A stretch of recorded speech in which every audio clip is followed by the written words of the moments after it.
नमस्कार दोस्तों, स्वागत है आप सभी का एक बार फिर से। जी हां दोस्तों, पूरे दिन की कई महत्वपूर्ण और बड़ी खबरें निकलकर सामने आ रही है। जानेंगे सभी खबरों को विस्तार से। तो दोस्तों, खबरों में आगे बढ़ने से पहले वीडियो को एक प्यार भरा लाइक जरूर कर दें और ताजा खबरों को जानने के लिए चैनल को सब्सक्राइब भी जरूर कर लें। तो देखते हैं पहली बड़ी खबर क्या निकल कर आ रही है। दोस्तों, आज की पहली बड़ी खबर, महाराष्ट्र में क्या लगेगा पूर्ण लॉकडाउन, विशेषज्ञों ने जताई सहमति, सीएम उद्धव के सख्त फैसले पर टिकी नजरें।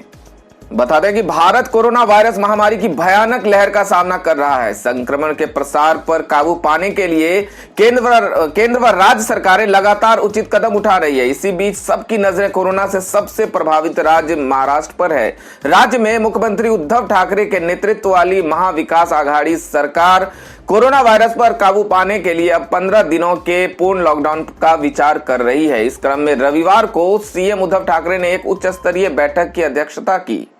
राष्ट्रवादी कांग्रेस पार्टी के वरिष्ठ नेता और मंत्री नवाब मलिक ने रविवार को बताया कि कोविड-19 टास्क फोर्स के साथ हो रही मुख्यमंत्री उद्धव ठाकरे की बैठक में सभी की निगाहें महाराष्ट्र में 15 दिनों के लॉकडाउन के फैसले पर टिकी है। राज्य में पूर्ण लॉकडाउन को लेकर कोविड टास्क फोर्स के विशेषज्ञों ने भी सीएम ठाकरे के फैसले पर सहमति जताई है। विशेषज्ञों का कहना है कि लॉकडाउन से कोविड-19 के प्रसार चेन को तोड़ने में मदद मिलेगी। बता दें कि शनिवार को महाराष्ट्र में कुल संक्रमितों का आंकड़ा 33,43,951 पर पहुंच गया था, जबकि अब तक 57,638 लोग महामारी की वजह से अपने जान गंवा चुके हैं। राज्य में कुल 5,36,682 सक्रिय मामले हैं।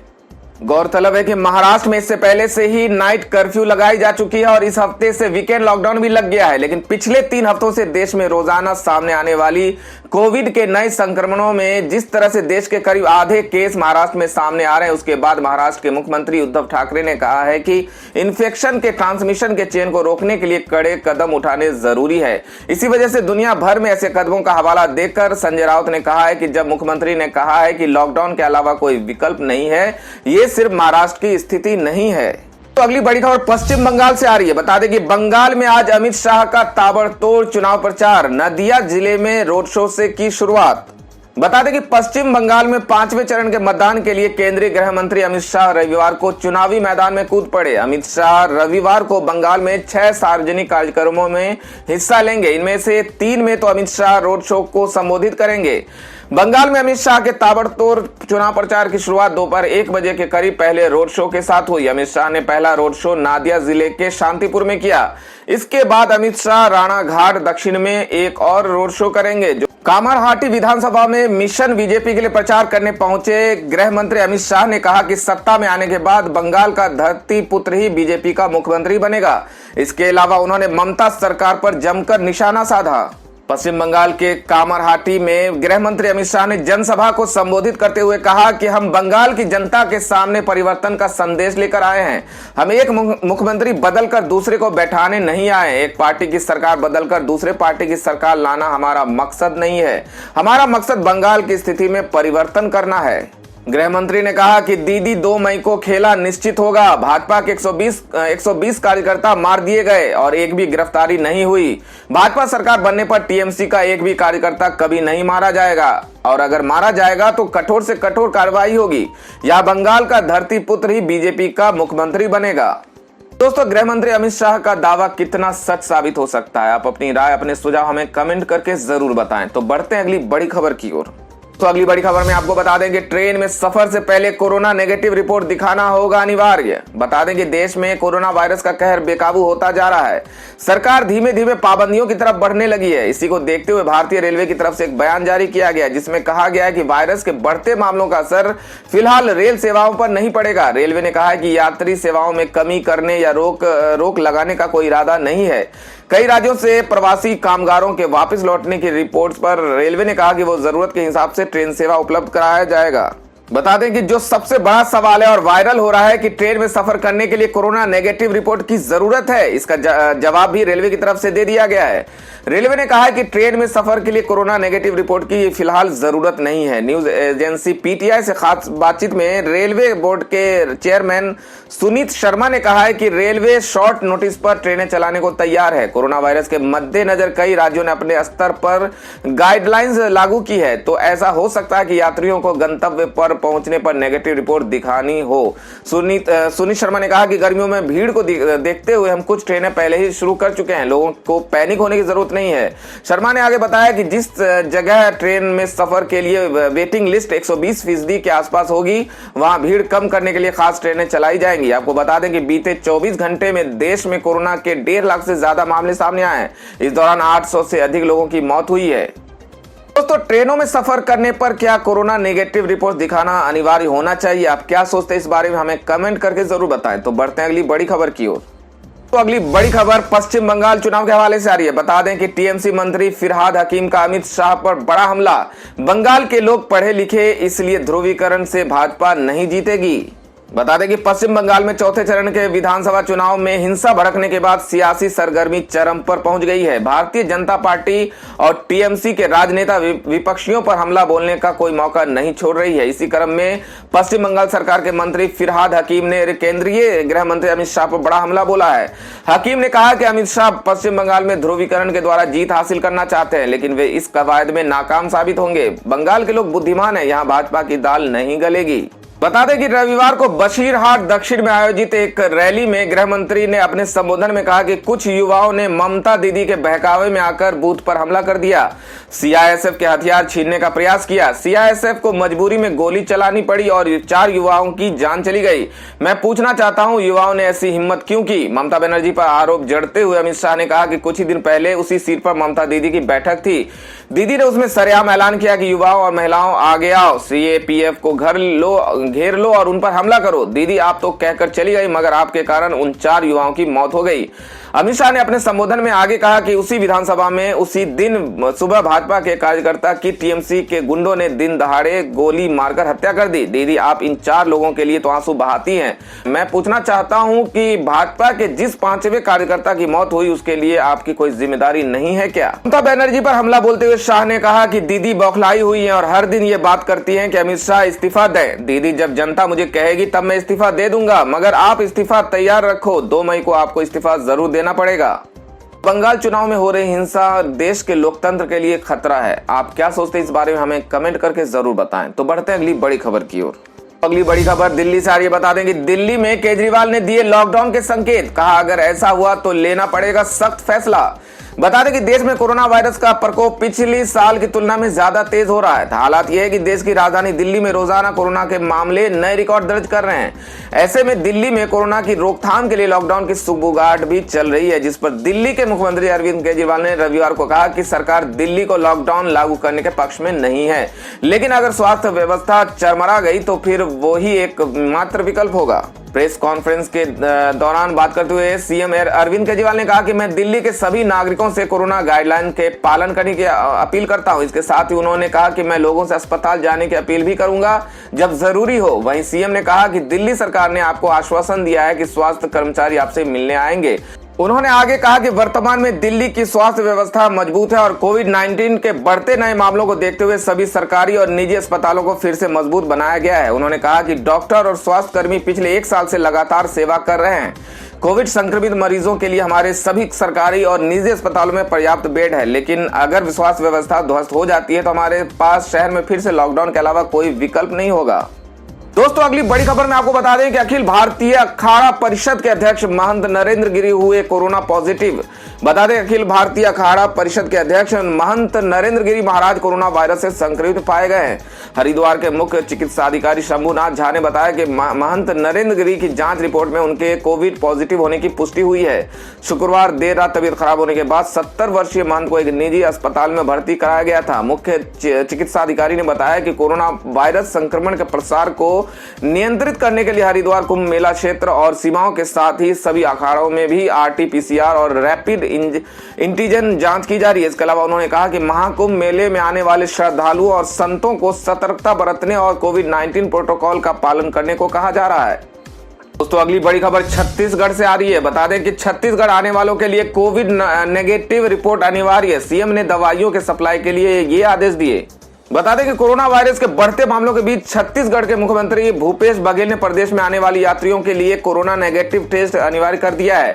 मुख्यमंत्री ने हवाई मार्ग के साथ रेल मार्ग से अन्य राज्यों से छत्तीसगढ़ आने वाले यात्रियों के लिए आरटीपीसीआर टेस्ट की 72 घंटे के भीतर की नेगेटिव रिपोर्ट को अनिवार्य करने के निर्देश अधिकारियों को दिए हैं। उन्होंने बिना नेगेटिव रिपोर्ट के आने वाले यात्रियों की जांच और उन्हें एसओपी के अनुसार क्वारंटाइन, कोविड केयर सेंटर या अस्पताल में रखने की व्यवस्था भी करने को कहा। उन्होंने प्रदेश में रेमडेसिविर इंजेक्शन की सुचारू आपूर्ति के लिए मुख्य सचिव को निर्देश दिए हैं कि इस दवाई का उत्पादन करने वाली कंपनियों के साथ समन्वय के लिए वरिष्ठ अधिकारियों को हैदराबाद और महाराष्ट्र भेजा जाए। अगली बड़ी खबर पश्चिम बंगाल से आ रही है। बता दें कि कूच बिहार जाने से रोकने पर भड़की ममता बनर्जी, कहा मैं रॉयल बंगाल टाइगर हूं। बता दें कि पश्चिम बंगाल में कूच बिहार में हुई हिंसा को लेकर ममता बनर्जी ने चुनाव आयोग और केंद्र सरकार पर निशाना साधा है। ममता बनर्जी कूच बिहार में हिंसा में मारे गए लोगों के घर जाना चाह रही थी, लेकिन चुनाव आयोग ने उन्हें रोक दिया था। जलपाईगुड़ी में जनसभा को संबोधित करते हुए ममता बनर्जी ने कहा कि मैं रॉयल बंगाल टाइगर हूं। उन्होंने मुझे वहां यानी कूच बिहार नहीं जाने दिया। मैं उन लोगों से सिलीगुड़ी में बैठकर वीडियो कॉल पर बात कर रही थी। ममता ने आगे कहा कि वे जानते हैं कि 4 चरणों में वे हार चुके हैं, इसलिए वे अब बंदूक का इस्तेमाल कर रहे हैं। हम इन बुलेट और बदला वैलेट के रूप में देंगे। बता दें कि कूच बिहार में चौथे चरण के मतदान के बाद हिंसा भड़क गई थी, जिसके बाद सुरक्षा बलों ने उपद्रवियों पर फायरिंग की थी। इसमें 4 लोग मारे गए थे। घटना के बाद चुनाव आयोग ने 72 घंटे तक कूच बिहार में किसी भी राजनीतिक दल के नेताओं के जाने पर रोक लगा दी है। इसके पहले ममता बनर्जी ने ट्विटर पर निशाना साधते हुए चुनाव आयोग को मोदी कोड ऑफ कंडक्ट कहा था। उन्होंने कहा कि चुनाव आयोग का नाम बदलकर MCC Modi code of conduct रख देना चाहिए। बीजेपी अपनी सारी ताकत लगा सकती है, लेकिन दुनिया की कोई भी चीज मुझे अपने लोगों का दर्द साझा करने से रोक नहीं सकती। वे मुझे मेरे भाई और बहनों से मिलने से 3 दिन तक रोक सकते हैं, लेकिन चौथे दिन वहां जाऊंगी। दोस्तों, इन खबरों के बीच एक हैरान करने वाली खबर आ रही है। बता दें कि 5 साल की इस बच्ची को कहते हैं वंडर चाइल्ड। 105 मिनट में 36 किताबें पढ़कर बनाया रिकॉर्ड। बता दें कि आज के दौर में यह विचारधारा बन गई है कि बच्चों को ज्यादा संसाधन मिल जाते हैं, जिस वजह से वो अपना टैलेंट खो रहे हैं, लेकिन कई बार ये धारणा गलत साबित होती है। मौजूदा वक्त में पढ़ाई के अलावा डांस, सिंगिंग, स्पोर्ट्स जैसी एक्टिविटी में भी बच्चे जमकर कमाल दिखा रहे हैं। अब एक बच्ची ने जो काम किया है उसे दुनिया भी जानकर हैरान है। इसके अलावा उनका नाम 2 वर्ल्ड रिकॉर्ड में भी शामिल हो गया है। बता दें कि जिस बच्ची की हम बात कर रहे हैं उसका नाम है कियारा कौर। वैसे तो कियारा भारतीय अमेरिकी हैं, लेकिन मौजूदा वक्त में वो संयुक्त अरब अमीरात में रहती है। उनके अंदर के टैलेंट का अंदाजा आप इसी बात से लगा सकते हैं कि वो 105 मिनट में 36 किताबें पढ़ लेती हैं, जिस वजह से लंदन के वर्ल्ड बुक ऑफ रिकॉर्ड्स और एशिया बुक ऑफ रिकॉर्ड में उनका नाम दर्ज किया गया है। कियारा की उम्र अभी महज 5 साल है। 13 फरवरी को उन्होंने एक के बाद एक लगातार 36 किताबें पढ़ी, जिनमें उनको सिर्फ 105 मिनट का वक्त लगा। एशिया बुक ऑफ रिकॉर्ड्स के मुताबिक अभी तक उनकी नजर में ऐसा कोई बच्चा नहीं आया जो इतने कम वक्त में इतनी ज्यादा किताबें पढ़ ले, जिस वजह से उन्होंने उसके नाम रिकॉर्ड दर्ज किया है। वहीं कियारा के इस टैलेंट को देखते हुए लोग इसे वंडर चाइल्ड नाम से बुलाने लगे हैं। कियारा के पिता तो चेन्नई के रहने वाले हैं, लेकिन उसका नाम अमेरिका में हुआ है। उसका जन्म अमेरिका में हुआ है। कियारा के माता पिता ने बताया कि उनकी बच्ची को शुरू से ही पढ़ने का शौक है। उन्होंने शुरुआत में इस बात को नोटिस नहीं किया था, लेकिन जब उसका एडमिशन अबू धाबी के नर्सरी स्कूल में हुआ तो एक टीचर की नजर उस पर पड़ी, लेकिन तब तक कोरोना महामारी फैल चुकी थी, जिस वजह से स्कूल बंद हो गए। इसके बाद भी कियारा नहीं रुकी और वो घर पर किताबें पढ़ती रही। पिछले 1 साल में उसने करीब 200 किताबें पढ़ी है। इसी बीच उनसे एक वर्ल्ड रिकॉर्ड बनाया। कियारा का सपना डॉक्टर बनने का है। दोस्तों, इस बच्चे के हौसले और टैलेंट को मैं सलाम करता हूं। दोस्तों, 2 शब्द कमेंट में इस बच्चे के लिए जरूर लिखें। तो बढ़ते हैं अगली बड़ी खबर की ओर। तो अगली बड़ी खबर में एक और हैरान कर देने वाली खबर आ रही है। बता दें कि 105 साल की करतार कौर ने कोरोना टीका लगवाकर पेश की मिसाल। दोस्तों, कोरोना के बेकाबू रफ्तार से देश भर में हाहाकार मचा हुआ है। केंद्र से लेकर तमाम राज्यों की सरकारें परेशान हैं। कोरोना के आउट ऑफ कंट्रोल होते देख लगाम के लिए तमाम सरकारें शिद्दत से जुटी हुई है। इसी बीच आज से देश भर में कोरोना के खिलाफ टीका उत्सव की शुरुआत हुई। प्रधानमंत्री नरेंद्र मोदी की अपील पर आज से 14 अप्रैल तक टीका उत्सव मनाया जाएगा। इसके तहत देश भर के सरकारी और प्राइवेट अस्पतालों में 45 से अधिक उम्र के प्रत्येक व्यक्ति को टीका लगाया जा रहा है, लेकिन कुछ अब भी टीका लगवाने से परहेज कर रहे हैं।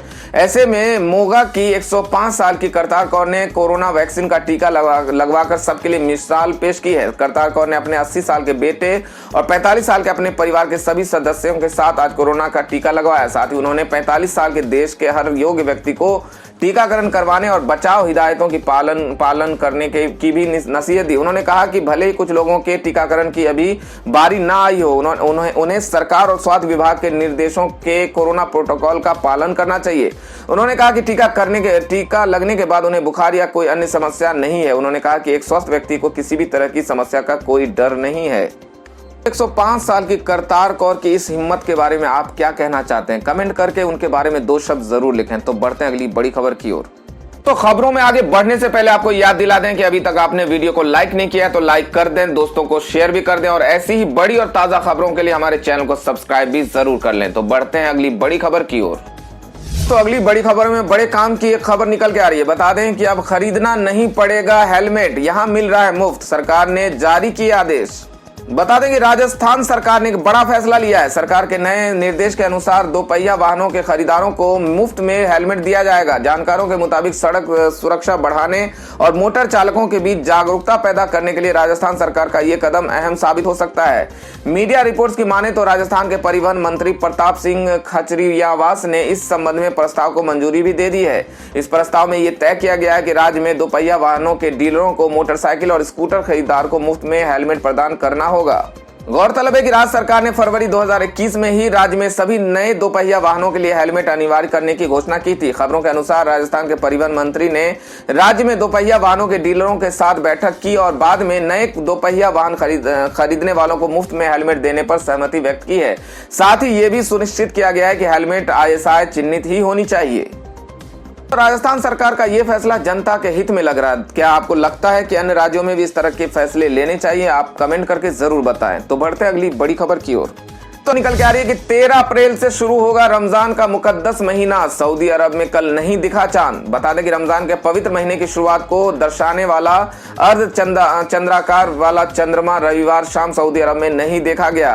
अब सोमवार यानी कि आज शाबान महीने का आखिरी दिन होगा और रमजान का मुकद्दस महीना मंगलवार से शुरू होगा। चंद्रमा दर्शन समिति सोमवार को फिर बैठक करेगी और चांद के दिखने की पुष्टि करेगी। वहीं खगोलीय गणना की भी माने तो पवित्र महीना UAE में मंगलवार 13 अप्रैल से शुरू होने की संभावना है। आपको बता दें कि रमजान इस्लामी कैलेंडर का 9वां महीना होता है। दुनिया भर में मुस्लिम समुदाय के लोग इस मौके पर पूरे महीने लोग सुबह से शाम तक उपवास करते हैं। फिर इफ्तार के बाद खास तरह की नमाज अदा की जाती है। बता दें कि लोग सुबह सुबह सेहरी खाकर उपवास की शुरुआत करते हैं और फिर रात में इफ्तार से उपवास खोलते हैं। गौरतलब है कि इस बार कोरोना संकट के कारण पूरी दुनिया में रोजेदारों को घरों में ही इबादत करने की सलाह दी जा रही है। भारत में भी मुस्लिम धर्म गुरुओं ने भी ऐसी अपील की है। इतना ही नहीं, केंद्र सरकार के अल्पसंख्यक कल्याण मंत्री मुख्तार अब्बास नकवी और AIMIM प्रमुख असदुद्दीन ओवैसी ने भी मुसलमानों को रमजान के वक्त भी कोरोना गाइडलाइन का कड़ाई से पालन करने की अपील की है। अगली खबर में जान लेते हैं आज के मौसम समाचार को। बता दें कि देश के कई राज्यों में गर्मी चरम स्तर पर है। भारतीय मौसम विभाग ने अपने ताजा अपडेट में कहा है कि दिल्ली में आज मौसम साफ रहेगा, लेकिन 12-13 अप्रैल से मौसम में परिवर्तन होगा और यहां हल्की बारिश हो सकती है। तो वहीं देश के दूसरे राज्यों में पश्चिमी विक्षोभ के कारण आंधी पानी की आशंका बनी हुई है, जबकि गुजरात और राजस्थान हीट वेव की चपेट में आ सकते हैं और यहाँ का तापमान 35 से 40 डिग्री तक जा सकता है। IMD ने पूर्वोत्तर के राज्यों समेत दक्षिण भारत के कुछ इलाकों में बारिश की आशंका व्यक्त की है। बता दें कि विभाग ने कहा कि सर्दी गर्मी के कारण हर इंसान को स्वास्थ्य को लेकर काफी जागरूक रहने की जरूरत है। लोगों को अपनी सेहत का ख्याल रखना होगा और बिना जरूरत घर से बाहर निकलने से बचना होगा। वहीं दिल्ली NCR में भी मौसम में काफी तब्दीली देखने को मिल सकती है। आज यहाँ हल्की बारिश संभव है और इस दौरान तेज हवाएं चल सकती है। तो वहीं उत्तराखंड, हिमाचल और कश्मीर में आज और कल मौसम साफ रहेगा, लेकिन इसके बाद यहाँ आंधी पानी का दौर एक बार फिर से शुरू हो सकता है। तो दोस्तों, ये थी अब तक की सभी बड़ी खबरों की अपडेट्स। टुडे ब्रेकिंग न्यूज और लेटेस्ट खबरों को देखने के लिए हमारे चैनल को सब्सक्राइब जरूर कर लें। वीडियो लाइक और शेयर जरूर कर दें अपने दोस्तों और रिलेटिव्स के साथ। तो दोस्तों, आपसे फिर मिलेंगे काम की खबरों और सरकारी योजनाओं की एक और नई वीडियो के साथ। तब तक के लिए धन्यवाद दोस्तों।